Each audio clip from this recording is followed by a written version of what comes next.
நீதி வழங்கும் போது அண்ணன் தம்பி சொந்தம் பந்தம் பணக்கார ஏழை எதையுமே பார்க்க கூடாதுடா. நாயத்தை மட்டும் தான் சொல்லணும். அனைவருக்கும் வணக்கம். பெரியாரை இழிவுபடுத்திய சீமான் வீட்டை முற்றுகிட போறோம் வாருங்கள் தோழர்கள் என்று சொல்லி மே 17 இயக்கத்தினுடைய தலைவர், பொதுச் செயலாளர், பொருளாளர் என்று பல்வேறு பதவிகள் வைத்திருக்கூடிய திருமுருகன் ஒரு பெரிய அழைப்பு கொடுத்தாரு. கிட்டத்தட்ட 34 அமைப்புகள் அதுக்கு ஆதரவு தெரிவித்தாங்க. இவர் ஒரு சேகுவரா, இவருக்கு Fidel Castro, Yasser Arafat, Ho Chi Minh மாதிரி பல்வேறு ஆளுமைகள், தலைவர்கள், தமிழ் புலிகள் கட்சி, குடந்தை அரசன், பசுமுன் பாண்டியன், தாப்பே தீக்கா, தீப்பே தீக்கா, தீவிகா, தூப்பே தீக்கா அப்படின்னு பல்வேறு தீக்கா இருக்குது. இவங்க எல்லாம் சேர்ந்து 34 அமைப்புகள். யாரையுமே நீங்கள் பொது வழியில் பார்க்க முடியாது, எப்பயாச்சும் தான் பார்க்க முடியும் அவங்கள. அந்த மாதிரியான 34 அமைப்புகளும் சேர்ந்து ஆர்ப்பாட்டம் பண்ண போகிறாங்கன்னு செய்தி. வீட்டை முற்றுகிட போகிறாங்கன்னு. வீட்டை முற்றுகிட போகிறோன்னா காலையில் 8 மணிக்கு செய்தியை பார்த்தா 350 பேர் கூட்டியிருக்காங்க. காலையில் 8 மணிக்கு 350 பேர்னா அப்போ 10 மணிக்கு ஆயிரக்கணக்கான பேர் கூட்டிடுவாங்களே.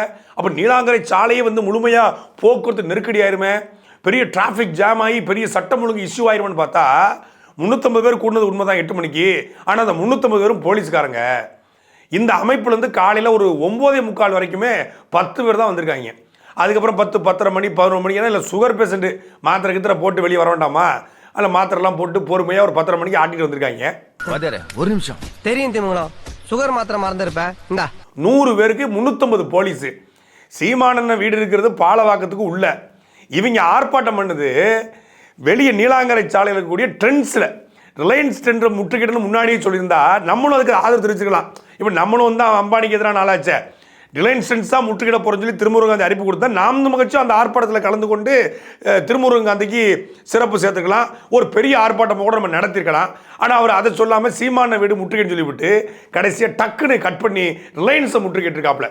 போலீஸ்காரங்களே திணறிட்டாங்களாம். ஏங்க தெரியாம தான் கேட்குறேன், இதெல்லாம் ஒரு பழப்பா?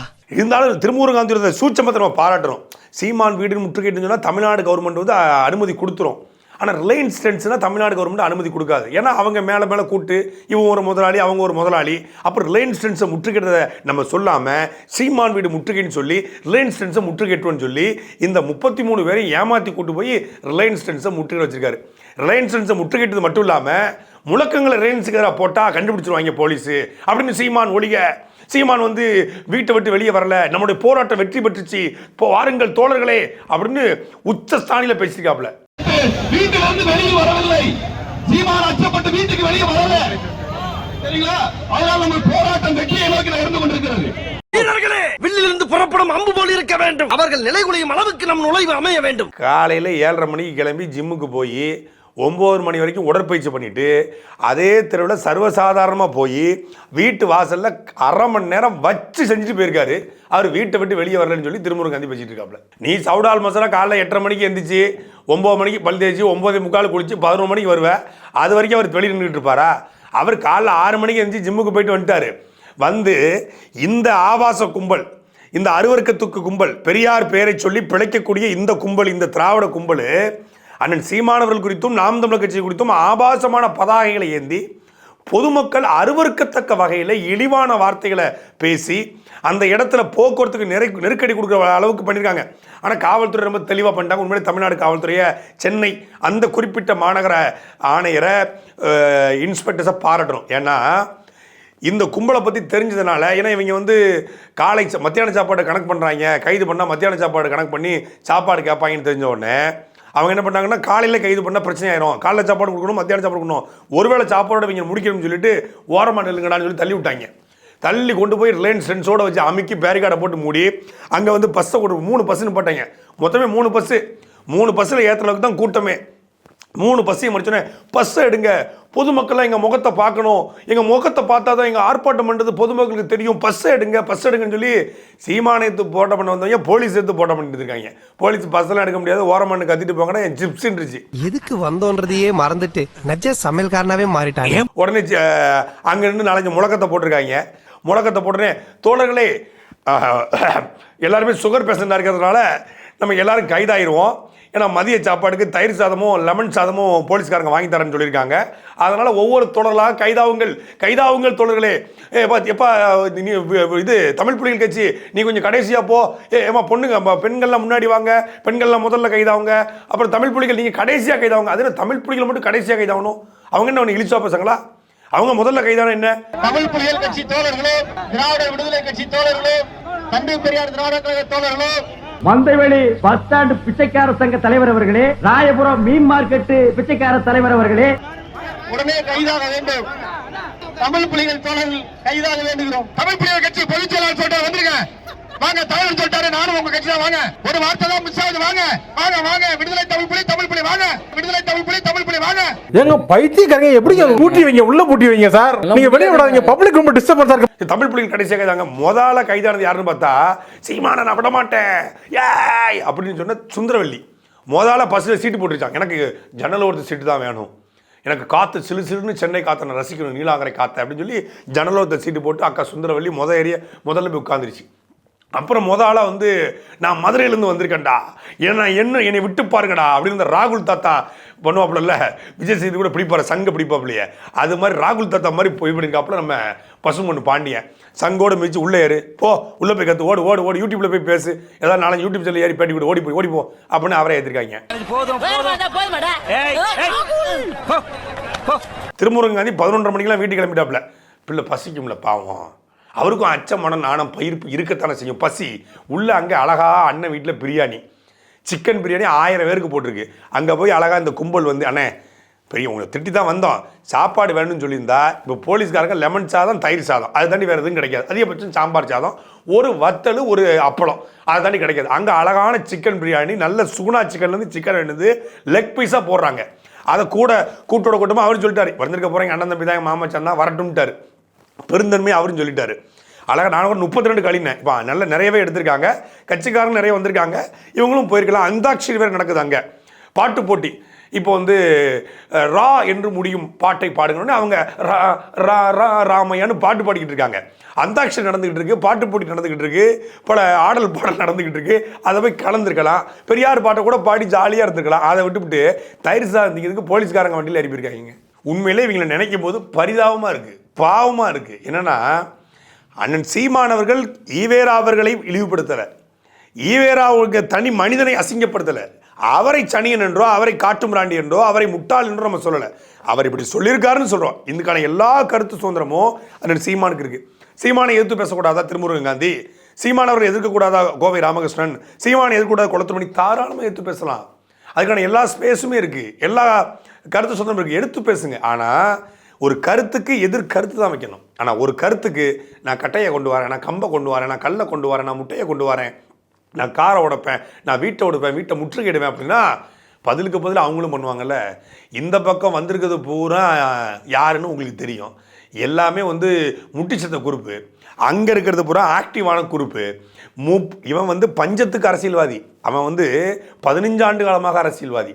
15 ஆண்டு காலமாக மக்களுடைய எல்லா போராட்டங்களிலும் நின்று, மக்கள் களத்தில் பேசி, தேர்தல் களத்தில் நின்று அங்கீகரிக்கப்பட்ட கட்சியாக மாறி, என் டார்கெட் திமுக வீழ்த்துன்னு சொல்லி இன்னைக்கு தமிழ்நாட்டில் 2வது பெரிய கட்சியாக வளர்ந்து கொண்டிருக்கிற ஒரு கட்சிக்கிட்ட போய் 34 அமைப்பை கூட்டு வந்த 200 பேர் தேரலை. அண்ணன் சீமான் அழைப்பு கொடுக்கல, கட்சியின் பொறுப்பாளர் அழைப்பு கொடுக்கல, சீமான் வீட்டை முற்றுகையிட போகிறோம்னு சொல்லி தான் இவங்க அறிவிச்சாங்க. அதற்கே ஆயிரக்கணக்கான தம்பிகள் கூடியிருக்காங்க. என் வீட்டுக்கு வாங்கன்னு சொல்லியிருந்தா நீலாங்கரை தாங்கியிருக்காது, இன்னைக்கு ஒரு வய உள்ளே வந்திருக்க முடியாது. ஆனால் நாம் தமிழ் கட்சி ஜனநாயகத்தை மதிக்கிறது, கருத்து சுதந்திரத்தை மதிக்கிறது, நாட்டில் சட்டம் ஒழுங்கு பாதிக்கப்படக்கூடாது, நம்மால் ஒரு சிறு பிரச்சனை பொதுமக்களுக்கு நேர்ந்துடக்கூடாது என்பதால் அண்ணன் சீமானவர்கள் வாங்க சமையல்மார்கள் சாப்பிட்டு போட்டோம், வர்றவங்களுக்கு சமையல் பண்ணி போடுவோம், யாரையும் கூப்பிடல, யாரையும் வான்னு சொல்லலை, அவங்களா வாண்டடாக வேலண்டியராக வந்திருக்காங்க. இதில் என்ன பெரிய குடும்பம்னா, இவங்க ஆபாச கருத்தை பேசுகிறாங்க, அவதூறு பரப்புகிறாங்க, இழிவா அண்ணன் சீமானுடைய புகைப்படங்களை சோரட்டியாகவும் பதாகைகளும் ஏந்தி நிற்கிறாங்க. பெரியாரிய குறிப்புகள், பகுத்தறிவு, சுயமரியாதை பரப்ப வந்த இந்த கும்பல். ஆனால் அண்ணன் சீமானவர்களுக்கு கருத்தியலாக பதில் சொல்லியிருக்காரு. நான் பெரியாரை இழிவுபடுத்தலை, பெரியார் சொன்ன கருத்தை நான் திரும்ப சொல்கிறேன், அதில் உங்களுக்கு வருத்தம் இருக்குன்னா நீங்கள் பெரியார்ட்ட தான் கேட்கணும், பெரியார்தான் நீங்கள் அதுக்கு பொறுப்பேற்கணும் அப்படின்னு கேட்டிருக்காரு. அதை தாண்டி பெரியார் தமிழை சனியன்னு சொன்னார், தமிழ் சனியனை விட்டு ஒழிங்கன்னாரு. தமிழை காட்டுமிராண்டி மொழினாரு, தமிழை முட்டாள்கள் பாசைனாரு, தமிழ் பேசுறவன முட்டாள்னாரு. அப்படிப்பட்ட ஒருத்தர் நான் ஏன் ஏற்க முடியும்னு சொல்லி அண்ணன் சீமான் கேட்கிறாரு. அதுக்கு இந்த 34 அமைப்பினுடைய கருத்து என்ன? பெரியாரு இந்த மாதிரி வந்து உங்களை வந்து தமிழன் வந்து சூத்திரன்னு சொல்கிறாங்க. சூத்திரன்னா தாசி மகன், வேசி மகன், சொல்ல முடியாத ஒரு வார்த்தைகளை சொல்கிறாரு. அப்படி எங்கேயுமே இல்லையே. புராணத்திலேயோ இதிகாசத்திலேயோ இல்லை வந்து இவனுடைய வர்ணாசிரம கோட்பாட்டிலேயோ தமிழன் என்றால் சூத்திரன், தமிழன் என்றால் இழிவானவன், தமிழன் என்றால் தாசி மகன், வேசி மகன் இல்லை. இந்தியா முழுமைக்குடைய ஒட்டுமொத்தமான ஒடுக்கப்பட்ட, தாழ்த்தப்பட்ட, பிற்படுத்தப்பட்ட மக்களை சூத்திரன்னு சொல்கிறான். நீ தமிழனை மட்டும் எப்படி சொல்லுவேன்? அப்போ தெலுங்கு சூத்திரம் இல்லையா? கன்னட சூத்திரம் இல்லையா? மலையாளி சூத்திரம் இல்லையா? இங்கே தமிழ்ச்சனியனை விட்டு ஒழிங்கள் என்னென்னா தமிழ் பேசுகிறவன் முட்டாளுன்னா அப்போ தெலுங்கு பேசுகிறவன் நல்ல அறிவாளியா? கன்னடம் பேசுகிறவன் அறிவாளியா? இப்போ மலையாளம் பேசுகிறவன் அறிவாளியா? துளு பேசுகிற அறிவாளியா? ஹிந்தி பேசுகிற அறிவாளியா? அரபி பேசுகிறவன் அறிவாளியா? தமிழ் பேசுகிற மட்டும்தான் முட்டாளா? அப்படிங்கிற கேள்வியை நான் சீமான் எழுப்பியிருக்காரு. அப்போ தமிழனுக்கு தமிழர் தமிழர் அரசு என்று சொன்னால் அது பித்தலாட்டம் சொல்லி பெரியார் சொல்கிறாரு. அப்படிப்பட்ட ஒருத்தரை நான் ஏன் ஏற்கணும் அப்படிங்கிற கேள்வியை நான் சீமான் எழுப்புறாரு. அடிப்படையில் என் மொழி முட்டாள்களின் பாஷைனா நீங்க முட்டாள்களின் தலைவர் தானே போட்டுக்கணும். தமிழர் தலைவர்னு புத்தகம் போட்டது எவன்? காட்டுமிராண்டி மொழினா நீ காட்டுமிராண்டியின் தலைவர் தானே போட்டுக்கணும். எதுக்கு தமிழர் தலைவர்னு வருது? தமிழ் காட்டுமிராண்டி மொழி, தமிழ் முட்டாளின் பாசை, தமிழ் சனியன் விட்டொழியுங்கள், தமிழ் ஒரு சனியன், உன் தமிழா உன்னை படிக்க வச்சது உன் தமிழ் தாயா படிக்க வச்சால் என்று கேட்டுட்டு தமிழர் தலைவர் எப்படின்னு நீங்க எப்படி பெரியார போட்டீங்க? முட்டாளின் தலைவர் தானே போட்டுக்கணும், காட்டுமிராண்டிகளுடைய தலைவர் தானே போட்டுக்கணும், சனியன்களின் தலைவர் தானே போட்டிருக்கணும், வேசி மக்களுடைய தலைவர் தானே போட்டிருக்கணும். போடும்போது தமிழர் தலைவர்னு போடுறீங்க. தமிழர் அரசு தமிழர் என்று பேசினாலே பித்தலாட்டம். இது திராவிடத்துக்கு எதிரான சிந்தனை, ஆரியத்துக்கு துணை போகிற சிந்தனை அப்படின்னு பேசிட்டு தமிழுக்கும் தமிழருக்கும் எதிராக பேசிவிட்டு தமிழர் தலைவர் என்று எப்படி நீங்க போட்டீங்க, எப்படி போடலாம் என்று அண்ணன் சீமான் கேட்கிறார். அதே போல இவர்கள் வைக்கிற விமர்சனங்களுக்கு கருத்தியலா பதில் சொல்லியிருக்காரு. இவர்களைப் போல சீமானுடைய அம்மா வந்து என்கிட்ட பேசுனாங்க, சீமான் கெட்ட வார்த்தையில் அவங்க அம்மாவை பேசுவாரான்னு சொல்லி குளத்தூர் மணி ஒரு அப்பட்டமான, அயோக்கியத்தனமான, இழிவான, அருவருக்கத்தக்க கருத்தை பதிவு பண்ணார். எங்கள் அம்மா உங்ககிட்ட எப்போ பேசுனாங்க? ஒரே ஒரு முறை நான் 2008 பாளையங்கோட்டையில் கைது செய்யப்படும் போது சீமான் தலைமறைவாக இருக்க வேண்டாம், அது ரொம்ப அவமானமாக இருக்குது, அதனால் கைது செய்ய சொல்லுங்கள், அவரை வந்து சரணடைய சொல்லுங்க சொல்லி அண்ணன் சீமானுடைய அம்மா வந்து குளத்தூர் மணிகிட்ட பேசியிருக்காங்க. அப்போ ஒரு தடவை பேசுனதை தவிர வேற எப்போ பேசுனாங்க? என் தாயை நான் இழிவுபடுத்தி பேசணும்னு சொல்லி சொல்றதுக்கு உங்களுக்கு வெக்கமா இல்லையா? இதுதான் உங்களுடைய அரசியல் நாகரிகமானு சொல்லி குளத்தூர் மணிக்கு சீமான் பதில் கொடுத்திருக்காரு. எங்க அம்மாவை நீங்க பாத்திருக்கீங்களா? எனக்கே பாத்திருக்கீங்களா? எங்க அம்மா வந்து உங்ககிட்ட புகார் அளிச்சதா? ஒரே ஒரு தடவை என் தாய் உங்ககிட்ட பேசியிருக்கா. நீங்க தான் என்னைய போய் தொட்டதுக்கெல்லாம் சரணடைஞ்சு ஜெயிலுக்கு போவேனா, நமக்கு நிறைய வேலை இருக்கு, பிணை வர்ற வரைக்கும் தலைமறைவா இருங்கன்னு சொன்னது நீங்க தான். அப்ப நான் திருநெல்வேலியில ஒரு தோட்டத்துல தலைமறைவா இருக்கும்போது இதே சட்டசபையில் ஐயா ஆற்காடு வீராசாமி எதிர்கட்சி எல்லாம் கிளப்பும் போது ஐயா ஆற்காடு சீமானோ கோமானோ எவரா இருந்தாலும் தூக்கி உள்ள போடுவோம்னு தொலைக்காட்சியெல்லாம் வந்தவொடனே கைதுக்கு பயந்து என் மயன் தலைமறைவா இருக்காங்கிற செய்தி அசிங்கமா இருக்கு, சரணடைய சொல்லுங்கன்னு உங்ககிட்ட எங்க தாய் பேசி தம்பியை சரணடைய சொல்லுப்பான்னு சொன்னது அன்னைக்கு தான் என் தாய் பேசியிருப்பா. இதுதான் சத்தியம். என் தாய் மேல, என் தமிழ் மேல, என் தலைவன் மேல. அதான் உங்க மனச்சான்று சொல்லிட்டு சொல்லுங்க. இல்லைன்னா என் தாயை நான் திட்டுவேன், கோவமா பேசுவேன்லாம் நீங்க இதெல்லாம் உங்களுக்கே ஒரு மனச்சான்றோட பேசுங்க. நாங்கள் மதிக்கிற எங்கள் முன்னவர்களா, எங்க அண்ணங்களா பேசுங்க. பெரியார் உங்களுக்கு தேவை, பூஜைகளை வச்சு பூஜை பண்ணுங்க, எங்களுக்கு தேவையில்லை, எடுத்துட்டு போங்க, அவ்வளவுதானே. பெரியார் எதிர்த்தாலே வந்து RSS குருமூர்த்தி வகைரா தான் இவங்க உதவி செய்யுது அப்படின்னு குளத்தூர் மணி குற்றச்சாட்டு சொல்லியிருந்தார். அதாவது நாம் தமிழ் கட்சிங்கிற பேரை வாங்குறதுக்காக சோவையும் குருமூர்த்தியும் கூட்டு போய் சீப்பா ஆயத்தநாட்டு சொல்லி, செவந்தி ஆயத்தநாட்டு சொல்லி இந்த பேரை வாங்கினாங்கன்னு சொல்லி குளத்தூர் மணி சொல்லியிருந்தார். அதுக்கு ரெண்டு சீமான் பதில் சொல்லியிருக்காரு. என் தாத்தாவுடைய கட்சி தான் அது. ஒட்டுமொத்தமான தமிழனுக்கும் அவர் விட்டுட்டு போயிட்டாரு. நாம் தமிழர் என்கிற பெயரை தொடங்கி சீப்பா ஆதித்தனாரு எனக்கு பிறகாக வரக்கூடிய தமிழ் சந்ததிகள் இதை வழிநடத்தும் அப்படின்னு அதை அப்படியே ட்ராப் பண்ணிட்டாரு. அவரும் இந்த பேருக்கான காப்பிரைட்டை வைக்கல. எனக்கு அந்த கட்சியின் பேரில் இன்னொரு கட்சியில் எல்லா உரிமையும் எல்லாருக்கும் இருக்குது, தமிழர்கள் அத்தனை பேருக்கு இருக்குது. அந்த நேரத்தில் இந்த பேர் தேவைப்பட்டுச்சு. ஏன்னா தமிழனை இந்தியனாக, திராவிடனாக, சாதியாக, மதமாக பிரிச்சுட்டான். அப்போ தமிழனாக உணர்த்த வேண்டிய தேவை இருக்கிறது. நாம் மலையாளிகள் அப்படின்னு கட்சி இல்லை, நாம் கன்னடர் அப்படின்னு கட்சி இல்லை, நாம் தெலுங்கர் அப்படின்னு கட்சி இல்லை. ஏன்னா தெலுங்கனுக்கு தெலுங்குன்னு தெரியும், கன்னடனுக்கு கன்னடன்னு தெரியும், மலையாளிக்கு தன்னை மலையாளின்னு தெரியும். ஆனால் தமிழனுக்கு தன்னை தமிழனா தெரியலை. ஏன்னா அவனை திராவிடன்னா இந்தியன்னா, நான் இந்துன்னா, நான் கிறிஸ்தவன்னா, நான் தேவர், நாடார், பல்லர், பறையர், கோனார், செட்டியார், முதலியார்னு சொல்லி சொன்னா, அதனால நீயும் தமிழன், நானும் தமிழன், நாம் தமிழர் என்று சொல்ல வேண்டிய தேவை ஏற்பட்டது. அதனால அந்த கட்சி எடுத்தோம்னு சொல்லி அண்ணன் சீமான் கருத்தியலா பேசுறாரு. நீ எப்படி பேசுற? இந்த கொளத்தூர் மணிங்கிறவரு நான் மதிக்கிற ஒரு பெரியவர், பெரிய மனுஷன், அண்ணங்கிறத தவிர வேற மூத்தவருங்கிற தவிர வேற வார்த்தை சொல்லுவேன். ஆனால் நாம் தமிழருங்கிற ஒரு கட்சி பேரை வாங்குறதுக்கு சோவை ஐயா குருமூர்த்தி ஐயன் கூட்டிட்டு போய் காலில் விழுந்து அதுவும் சீப்பா ஆதித்தனார், சிவந்தி ஆதித்தனார்ட்ட போய் வாங்கிட்டு வந்தேன்னு சொல்றீல, இதெல்லாம் ஒரு வாயை திறந்த பொய்யை தவிர அந்த திராவிட புரட்டு புழுகர்கள் என்ன பேசிருக்கிய? நாம் தமிழர் கட்சி என் தாத்தனோட இது, தமிழ் தந்தையுடையது, ஒவ்வொரு தமிழனுக்கும் உரிமையுடையது. அந்த பெயரை நான் தமிழன், நான் தமிழர்னு பேர் வைக்கிறதுக்கு யார்கிட்ட போய் வாங்கணும்? ஐயா சோவுக்கும் குருமூர்த்திக்கும் நாம் தமிழர் கட்சிக்கும் சம்பந்தம் இருக்கு. அடிப்படை அறிவோட பேசிருக்கல. அதையாவது இது எத்தனை நாளைக்கு இந்த கதையை கட்டுக்கதையை விடுவீங்க? நான் எதிர்த்து உங்களை பேச மாட்டேங்கிற ஒரே இதனால தானே, உங்க கூட இருந்து வளர்ந்தவங்கிறதுனால, உங்க மேல பெரிய அன்பும் மதிப்பும் வச்சிருக்கேங்கிறதுனால தானே இவ்வளவு பேரும் போயிட்டு இருக்கீங்க. உண்மையிலேயே சோகம் சுப்பிரமணியம் இந்த குருமூர்த்தி வந்து எனக்கு வாங்கி கொடுத்தாங்களா? நாம் தமிழர்னு ஒரு கட்சி பேரை உங்களுக்கு தெரியும்? அதான் சான்று இருக்கா? சான்று சோக்கால் சான்று என்கிட்ட கேட்கிறீங்க, நீங்க சான்று வச்சிருக்கீங்களா? இந்த வீட்டை முற்றுகிடுக்கிற பேர்ல 2 கிலோமீட்டருக்கு அந்த பக்கம் நின்று ரிலையன்ஸ் ட்ரெண்ட்ஸை முற்றுகிட்டு 350 காவல்துறை அதிகாரியுடைய நேரத்தை வீணடிச்சு பொதுமக்களுடைய போக்குவரத்துக்கு இடையூறா இருந்து அந்த வேலை பார்க்க வந்த ரிலையன்ஸ் ட்ரெண்ட்ஸுடைய ஊழியர்களுக்கு இடையூறா இருந்து இப்படி பல தொல்லைகள் செய்த இவர்கள் மீது தான் காவல்துறை நடவடிக்கை எடுக்கணும், வழக்கப்படணும். உள்ள போல ரிலையன்ஸுடைய ட்ரெண்ட்ஸுடைய இந்த மேனேஜர் புகார் கொடுத்தா 50 பேரும் வழக்கப்படலாம். ஏன்னா அவன் ரிலையன்ஸ் ட்ரெண்ட்ஸ் தான் முற்றுகிட்டு இருக்கான். பக்கத்தில் இருக்க பேண்டலூன்ஸு, மெக்டொனால்ட்ஸு, இவங்கள அந்த கடையை பூரா முற்றுகிட்டு இருக்காங்க. கார்பரேட் முதலாளிகள் புறத்தையும் முற்றுகிட்டு இருக்காங்க. அதுக்கு அவங்க வழக்கு போடலாம். இப்படிலாம் செய்யாமல் சீமான் விவாதத்துக்கு கூப்பிட்றாரு. 1 to 1 உட்காருவோம், ஒரு பொது விவாதம். எப்படி ஐயா மணியரசனும் மரியாதைக்குரிய ஐயா சுபவீர பாண்டியனும் 1 to 1 பேசுனாங்களோ அதே போல் 1 to 1 உட்காருவோம். வேணா உங்களுடைய வீரமணியை வர சொல்லுங்கன்றாரு. இந்த மாதிரி சின்ன பசங்களாம் நான் பதில் சொல்ல மாட்டேன்.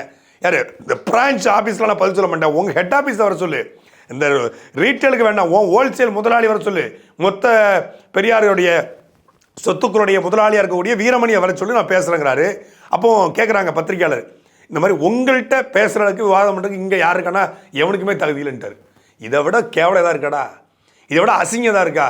எவ்வளோ பெரிய மனுஷன் கோவை ராமகிருஷ்ணன், அவரை கூட்டு வந்து குருநாதா சாணியை வச்சு அடிக்க வச்சுட்டாங்க. குருநாதா அப்படின்னு உனக்கு மாட்டை ஐட்டத்தையும் மனுஷ ஐட்டத்தையும் மிக்ஸ் பண்ணி அடிச்சுக்காங்க குருநாதான்னு சொல்லி கோவை ராமகிருஷ்ணன் 75 வயசுல தள்ளாத வயசுல வந்து அவரை அசிங்கப்படுத்தி கூட்டு போயிருக்காரு இந்த திருமுருகாந்தி. மெயின் பிராஞ்சே பேசாம இருக்குல்ல, ஹோல்சேல் டீலரே பேசாம இருக்காப்ல. நீங்க பெட்டி கடைக்காரங்க இவ்வளவு துள்ளி வரீங்க, பிராஞ்ச் ஆபீஸ் எவ்வளவு பேசுறீங்க? நீங்க மெயின் ஆள வர சொல்லுங்க, எங்க ஐயா வீரமணியை பேச சொல்லுங்க. நான் ஒவ்வொன்னா எடுத்து வச்சு இதே மாதிரி ஊடகத்துல அல்லது பொதுக்கூட்டத்துல பேசுறேன். அதுக்கு நீங்க பதில் பேசினாலும் சரி, என்னோட இல்ல அண்ணன் சிவவீரபாண்டியன் எங்க அப்பா மணியரசனோட பேசின மாதிரி 2 மேசையை போடுங்க, நான் கேட்கறதுக்கு பதில் சொல்லுங்க, நீங்க கேளுங்க, நான் பதில் சொல்றேன். அதுல யாரு இருக்கிற மாதிரி தெரியலையே. இருக்கிற மாதிரி இருந்தா விவாதத்துக்கு வந்திருப்பாங்க. அவதூறை தவிர வேற ஏதாவது இருக்கா? அவதூறை தவிர. அவர் வந்தார் அன்னைக்கு ஒரு 10 நாளைக்கு முன்னாடி மரியாதை ஒரு 15 பேர் வந்து ரோட்டில் ஒரு ஆர்ப்பாட்டம் பண்ணிட்டு அப்படி பூ போல ஏறி காரில் போயிட்டு அவருடைய எதிர்ப்பை தெரிவிச்சுட்டு போயிட்டாரு. நான் மொத்தமாக முற்றுகிடுவோம் 34 பேர் கூட்டு வந்து 200 பேரை கூட்டு வந்து பூரா சுகர் பேஷண்ட் மாத்திரப்படம் பல பேர் மயங்கி விட முடியும். எத்தனை பேர் வந்து இந்த பனி காலத்தில் காலையில் 8 மணிக்கு எஞ்சி ஊர்லேருந்து வரணும்? எவ்வளோ சிக்கல் எடுத்துகிட்டு இருக்கு? எத்தனை பேருக்கு பெட்ரோல் செலவு பூரா கஷ்டம். ஏற்கனவே பெரியாரிச்சிகள் பூரா கஷ்டப்பட்டு இருக்காங்க பாவம். மொத்த சொத்தையும் வீரமணி ஆட்டையை போட்டார். பெரியாரிச்சிகளே வந்து பிச்சை எடுத்துடுறாங்க. பல பேர் வந்து உடல் வந்து கிட்னி ஃபெயிலியர் ஆகி லிவர் ஃபெயிலியர் ஆகி பெரியாரிச்சிகள் வந்து வாழ முடியாத நிலைமையில் பல பேர் இருக்கான். அவனுக்கு நமக்கு பார்த்தா அதுக்கு பாவமாக இருக்குது, ஏதாவது உதவி செய்யலாம்னு நமக்கே தோணுது. அப்படிப்பட்டவங்களை கூட்டு வந்து ரோட்டில் நிப்பாட்ட வச்சு அசிங்கப்படுத்தி கூட்டு போயிருக்காரு இந்த திருமுருகாந்தி. தேர் எடுத்து தெருவில் விட்டுருக்காப்புல. உண்மையிலேயே நாம் தமிழர் கட்சி ஒரு மிகப்பெரிய ஜனநாயக கட்சியாக இருக்க போய் தான் ஒரு கட்டமைக்கப்பட்ட கன்ஸ்ட்ரக்ட் பண்ணப்பட்ட ஒரு வெளிப்படைத்தன்மையுடைய அரசியலை செய்ய போய் தான் இவ்வளோ பேர் சுதந்திரமாக அண்ணன் சீமான் வீட்டை முற்றுகிடுவதாக சொல்லிட்டு ஒரு 200 பேர் வந்துட்டு போகிறீங்க. நாம் தமிழர் கட்சி பதிலுக்கு பதில் நாங்கள் அண்ணன் சீமானவர்களை இழிவாக பேசுகிற, தலைவரை பற்றி இழிவாக பேசுகிற ஆட்களுடைய வீட்டை முற்றுகிடணும், அலுவலகத்தை முற்றுகிடணும், இல்லை இந்த முற்றுகிடுக வந்த கும்பலுக்கு சரியான பாடம் புகட்டணும்னு நினச்சிருந்தா இங்கே நடக்கிறதே வேற. அந்த அரசியலை ஒருபோதும் அண்ணன் சீமான் சொல்லவும் மாட்டார், செய்யவும் மாட்டார், அது தேவையும் கிடையாது. நாங்கள் வன்முறை மீது பற்று கொண்ட மனநோயாளிகள் கிடையாது. ஆனால் அடித்தா அடி வாங்கிட்டு வரக்கூடிய ஆளும் கிடையாது. அடினா அடி எங்க அடி தான் விழும். அது உங்களுக்கு எல்லாருக்கும் தெரியும். வேணா திருச்சி ஏர்போர்ட்டில் என்ன நடந்துச்சுன்னு சொல்லி கேட்டு பார்த்துக்கோங்க. அதை தேவையில்லாமல் இந்த மாதிரி வந்து அநாகரிகமான அரசியலை கையில் எடுத்து கம்பை கொண்டு வர்றது, தடியை கொண்டு வர்றது, இரும்பு ராடை கொண்டு வர்றது அப்படின்னா அது வேற மாதிரியான ஒரு இடத்துல போய் நிற்கும். வன்முறையை தூண்டி அதன் மூலமாக சட்டம் ஒழுங்கை கெடுத்து இங்கு சீமான் தான் காரணம்னு சொல்லி அந்த சீமானுடைய நற்பெயருக்கு களங்கம் விளைவிக்கணும், நாம் தமிழர் கட்சியுடைய வளர்ச்சியை தடுக்கணும், பொதுமக்கள்கிட்ட நாம் தமிழர் கட்சி இருக்கிற அந்த பெயரை கெடுக்கணும் சொல்லி இந்த காளி கும்பல், இந்த பொறுக்கி கும்பல் திட்டமிடுகிறது. தமிழக காவல்துறை இன்னும் இவர்களை வேடிக்கை பார்க்கக்கூடாது. இவர்கள் மீது சட்டப்படியான நடவடிக்கை எடுக்கப்பட வேண்டும். இன்னைக்கு அப்பட்டமாக ஒரு பிவிசி பைப்புக்குள்ள கம்பி கொண்டு வர்றது, ஒரு பெரிய கம்பை கொண்டு வர்றது அப்படின்னு சொல்லி ஒரு த்ரெட்னிங்க, பொதுமக்களுக்கு த்ரெட்னிங்க இதை பண்ணியிருக்காங்க. அங்கே நாளை நாம் தமிழர் கட்சி சார்ந்த வாகனங்கள் இதெல்லாம் போனால் கள்ளக்கொண்டு எரியணுங்கிற ஒரு மோட்டோவோட வந்திருக்காங்க. ஆனால் நாம் தமிழர் கட்சி அதிகமாக இருந்ததுனால, காவல்துறை அதிகமாக இருந்ததுனால அந்த கலவரம் தடுக்கப்பட்டு இந்த காளி கும்பல், இந்த பொறுக்கி கும்பல் அங்கிருந்து அப்புறப்படுத்தப்பட்டிருக்கிறது. இது தொடர்ந்தால் இது தமிழ்நாட்டு அரசியலுக்கு நல்லதல்ல. இவன் 4 பேர் நாம் தமிழர் கட்சி இல்லாத ஊரே கிடையாது. எனக்கு தெரிஞ்சு பெரியாரிஸ்டுகள் இந்த திருமுருகன் காந்தி தலைமையில் இப்படி போகிறதுக்கு பதிலாக இப்போ சீமான் வீடு முற்றுகை ஏன் முற்றுகையிடுறாங்க? பெரியாரை வந்து அவமதிச்சிட்டாருங்க, அதனால் எங்கள் மனசு புண்பட்டுச்சு. உங்கள் மனசு புண்பட்டுச்சுன்னா எதுக்கு சீமான் வீடு முற்றுகிடுங்க? நீங்கள் ஏன் வந்து ஒரு பட்டினி போராட்டத்தை அறிவிக்கக்கூடாது? சாகும் வரை பட்டினி போராட்டம் பெரியாரிஸ்டுகள் அப்படின்னு சொல்லி நீங்கள் மெரினா கடற்கரை தெரிஞ்சது உங்கள் அரசு நடக்குது. சாகும் வரை பட்டினி போராட்டம்னு சொல்லி நீங்கள் அறிவிங்க.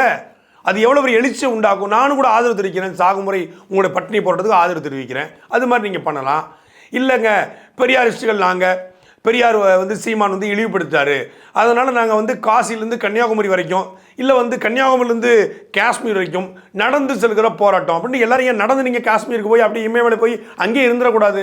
அது மாதிரி ஒரு போராட்டத்தை நீங்கள் முன்னெடுக்கலாமே. அப்படி ஒரு போராட்டத்தை முடித்தீங்கன்னா தார்மீக ரீதியாக அந்த போராட்டத்துக்கான ஸ்பான்சர் கூட நான் பண்ணுறேன். சாட்டையோட இந்த மாதம் ரெவன்யூ கூட உங்களுக்கு மொத்தமாக கொடுத்துட்றேன். நீங்கள் நடந்து அப்படியே காஷ்மீருக்கு போய் அங்கேயே போயிருங்க. அது பண்ணலாம். நீங்கள் இல்லை நாங்கள் வந்து பெரியாரை வந்து சீமான் இழிவுபடுத்தாரு, எங்களுடைய மனதை தான் ரொம்ப புண்பட்டுச்சு போச்சு, குட்டி மனசு புண்பட்டு போயிடுச்சு, அதனால் நாங்கள் வந்து இனிமேல் எங்கள் வாழ்நாளில் குளிக்கவே மாட்டோம், அந்த மாதிரி ஒரு போராட்டத்தை அறிவிக்க போகிறோம், பெரியார் மாதிரி நாங்களும் இருக்க போகிறோம் அப்படி ஒரு போராட்டத்தை முன்னெடுங்க. உங்கள் வீட்டிலே விளக்கு மரம் வச்சு அடித்து உங்களை சாத்தி வெளியே எடுத்துருவாங்க. அது நாடு நல்லாயிருக்கும், நாட்டு மக்கள் நல்லா பார்க்க, உங்கள் குடும்பமும் உருப்படும். சாட்டை எடுத்து நாட்டை திருத்து